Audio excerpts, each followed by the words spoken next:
আল্লাহ আগুন আল্লাহ আমি তো 5 ওয়াক্ত নামাজ পড়ছি আল্লাহ তারপরে আমাকে আগুনে দিচ্ছে আল্লাহ আল্লাহ হক মাফ করে দাও আল্লাহ আল্লাহ আমি তো কোনো খারাপ কাজ করিনি আল্লাহ। স্বপ্নটা তুমি কখন দেখছো? স্বপ্নটা আমি ভোর রাতে দেখছি। ভোর রাতে? হ্যাঁ। ভোর রাতে কয়টার দিকে? আজানের একটু আগে, ফজরের আজানের আগে। হ্যাঁ হ্যাঁ। এই স্বপ্ন দেখছো? হ্যাঁ, আমার বন্ধু আগুনে পুড়তেছে, তার অনেক কষ্ট হচ্ছে। ফজরের আজানের আগে যে স্বপ্নটা দেখছো এসব স্বপ্ন পড়াই সত্যই হয়। হ্যাঁ, মানে আমার বন্ধুর খুব কষ্ট হচ্ছে, কি করা যায়? আচ্ছা, তোমার বন্ধু তো আমার সাথে নামাজও পড়তো, তোমার জানা মতে কি সে খারাপ কিছু করতো? আমার জানা মতে সে খারাপ তো কিছু করতো না, সে 5 ওয়াক্ত নামাজ পড়তো, সবসময় আমার সাথেই থাকতো। সে তো আমার সাথে নামাজ পড়তো, তার মাঝে কিছু খারাপ, তোমার সাথে যেহেতু চলাফেরা করে তুমি বেশি জানো, তার মাঝে কি কিছু খারাপ কিছু দেখছো তুমি? সে কোনো খারাপ কাজ করছে কিনা তুমি জানো? সে খারাপ কাজ হুজুর, একটা কথা, সে মানে ধর্মের দিক দিয়ে সবকিছুই একটু বাড়ায়া বাড়ায়া বলতো।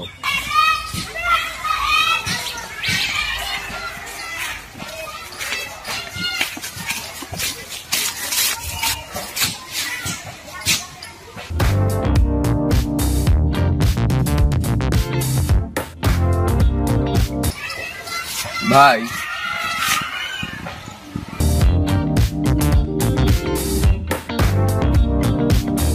আচ্ছা ভাই, কিছুদিন আগে হুজুর একটা ওয়াজে বললো বেগেনা নারীদের দিকে নাকি তাকাইতে হয় না। আপনি আর আমি এই মাত্র না মসজিদ থেকে নামাজ পড়ে বের হইলাম, আর আপনি এইভাবে। আরে থাম, আল্লাহ সৃষ্টি, দেখ এত সুন্দর একটা ফুটফুটে মেয়ে, মাশাআল্লাহ, আল্লাহর কাছে শুকরিয়া আদায় করি। আমি যদি ওই মেয়েটার দিকে একবার তাকাই, যদি বোনের নজরে দেখি, আমার পাপ নাই, বুঝতে পারছো? আবার যদি দেখি মাওবাসী মায়ের নজরে তাকাই, তাহলে আমার পাপ নাই। একটা মেয়ে 3 বার দেখবে, তুমি 3 রূপে দেখবে। আমি তো সবসময়ের জন্য সুনজরে তাকাইছি, আসলে তাকালে খারাপ তা না, বুঝতে পারছো? আল্লাহ সুন্দর দেখে সৃষ্টি করছে, আসলে সুন্দর জিনিস দেখলে তো তাকানি স্বাভাবিক, এখানে তো গুনার কিছু নাই, বুঝতে পারছো? চলো যাই।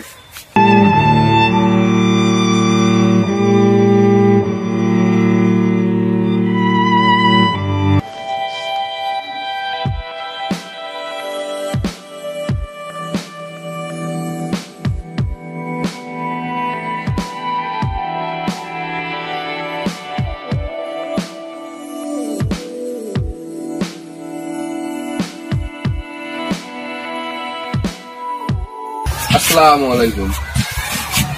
ওয়ালাইকুম আসসালাম, বসো। বড় ভাই, ঘটনা হচ্ছে আপনি 5 ওয়াক্ত নামাজ কালাম পড়েন, মাথায় টুপি পরি, এখানে বসে আছেন, হাতে বেরি খাচ্ছেন, থুকু সিগারেট খাচ্ছেন, এটা কিরম ধরনের হলো? বিড়ি খেলে অসুবিধা নাই তো, বিড়ি খাওয়া কোনো পাপ নাই। তাহলে ওই যে হুজুররা তো বেরি খাতে নিষেধ করে, বিড়ি খেলে হালালো না হারামো না, বিড়িটা হচ্ছে মাকরুহ। তারপরেও তো ভাই ধর্ম বিষয়ে তো আমার অতটা জ্ঞান নাই। আপনি যেহেতু 5 ওয়াক্ত নামাজ কালাম পড়েন, একজন হুজুর মানুষ, আপনার বেরিটা না খাওয়াটাই ভালো। ধর্ম বিষয়ে আমার জ্ঞান দিতে আসো না, ধর্মের সব কটা পাত আমার পড়া আছে, বুঝতে পারছো? তাই আমার জ্ঞান দিতে আসো না, থাকো। তারপরেও মানে মানুষজন কয় কি,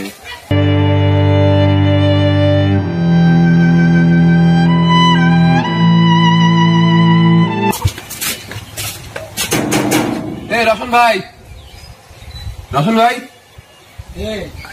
ভাই আমি ইউনুস। আসসালামু আলাইকুম। ওয়ালাইকুম সালাম। ওই যে রাস্তায় আপনার জন্য একজন ওয়েট করতেছে। আচ্ছা চলো যাই। আচ্ছা রাখো, দাঁড়াও, আমি শার্টটা নিয়ে আসি। আচ্ছা, আমি এক কাছে যাই।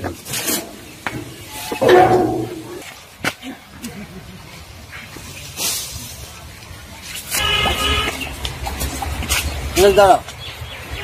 হুজুর ভাই,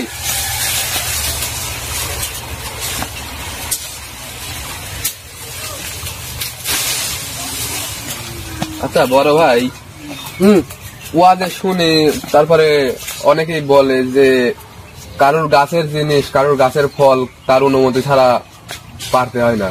আরে শুনো, গাছের ফল আল্লাহর কুদরতি ফল তো, আরে পারলে সমস্যা নেই। আসো। আসসালামু আলাইকুম। ওয়ালাইকুম আসসালাম। হুজুর, আমার মা তো হাসপাতালে, ইমার্জেন্সি কিছু টাকা লাগবে আমার, 1,000 একটু দয়া করে যদি দিতেন তাহলে আমার খুবই উপকার হইল নি। টাকা কটা আমাকে দেন হুজুর, থামো, দরকার আমার। টাকা তো দেবো। ফজরে নামাজ পড়ছো? না, ফজর নামাজ পড়ে না, আমার মা একলি হাসপাতালে ছিলাম, খুবই সমস্যা। জহরে নামাজ পড়ছো? না, জহরে পড়তে পারি না। দেখো, আমি একটা ইমানদার ব্যক্তি, 5 ওয়াক্ত নামাজ পড়ি, আমি কি 1 ওয়াক্ত নামাজ কাজা করি না। আসলে তোমার টাকা দেবো কিভাবে?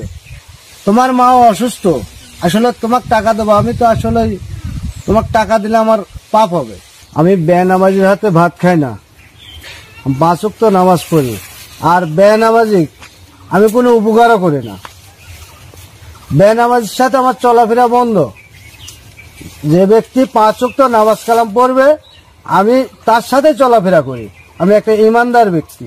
তুমি নামাজ কালাম পড়ো না, আমি যদি তোমাকে টাকা দেই আমি আল্লাহর কাছে গুনাহগারী হয়ে যাব। তোমাকে আমি সাহায্য করতে পারি, টাকা দিতে পারি, অসুবিধা নেই, কিন্তু আমার একটা শর্ত আছে বা একটা কথা মানা লাগবে। তুমি এখন থেকে যদি আমার সাথে 7 দিন 5 ওয়াক্ত নামাজ পড়তে পারো তাহলে তোমাকে আমি টাকা দেবো। টাকাটা আজকে আমার খুবই দরকার, যদি দিতেন তাহলে খুবই উপকার হইতো। হ্যাঁ, টাকা দেবো, সমস্যা নাই। আগে 7 দিন আমার সাথে 5 ওয়াক্ত নামাজ পড়ো, তারপর তোমাকে আমি টাকা দেবো। যত টাকা লাগে তোমার মায়ের চিকিৎসা বাবদ সমস্ত টাকাই আমি দেবো। কি মুসিবতে পড়লাম ভাই। আচ্ছা ঠিক আছে, যাও। তো যাই। আসসালামু আলাইকুম। ওয়ালাইকুম আসসালাম। যাও। ধর্ম নিয়ে অত বাড়তি কথা বলা ঠিক নয়। সে যা বলছে কোরআনের বাইরে কথা বলছে, এ কথাটা বলা তার ঠিক হয়নি। তাহলে কি হুজুর আমার বন্ধু জাহান্নামী? না না না, আমি তা বলতে পারবো না। মহান আল্লাহ পাক নামাজ বেহেশতের চাবিকাঠি হতে পারে, কিন্তু নামাজ আদায় করলেই যে সে বেহেশতের বাসিন্দা তা কিন্তু না। বেহেশতের বাসিন্দা হতে হলে অবশ্যই তাকে ইমানদার ব্যক্তি হতে হবে এবং ধর্ম বর্ণ নির্বিশেষে একে অন্যকে ভালোবাসতে হবে এবং কোরআনের দেখানো পথে চলতে হবে। তাই আসুন পবিত্র কোরআনের বাইরে কথা না বলে নবী রাসূলের দেখানো পথে চলি। ভিডিওটি ভালো লাগলে একটি লাইক করবেন এবং আমাদের চ্যানেলটি এখনো সাবস্ক্রাইব না করে থাকলে দয়া করে সাবস্ক্রাইব করবেন। ধন্যবাদ সবাইকে।